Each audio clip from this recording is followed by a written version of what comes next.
الاكله دي عايزه عيش بلدي وبصل اخضر وتاكل وتدعي لي. ريحتها جامده قوي، الله اكبر. اهو نقطع الراس كده الاول، دي اول حاجه كده ينشل على جنب. هنيجي من الديل هنعمل نفس الحركه.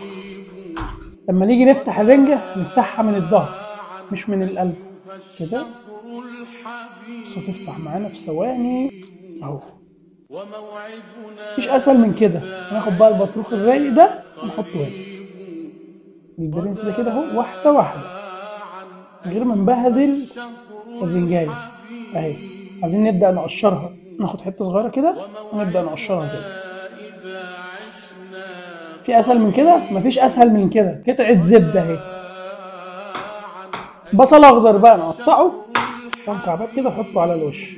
ما تنساش بقى عصره الليمون ورشه الكمون. في الكبه هنحط بصل وفلفل حامي، بشر ليمون وعصير ليمون، قطع الرنجه، ومعلقه كبيره من الطحينه الخام، شويه كمون وسنه خل، واضرب ضربه حلوه. وهي بتتضرب هننزل بيها بشويه زيت زيتون. ايه هذه حدوته الكريمه دي، ننزل بيها في الطبق.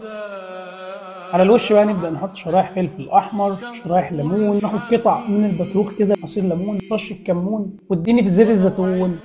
قولوا لي حدوته ولا مش حدوته؟ حاجه اخر دلع.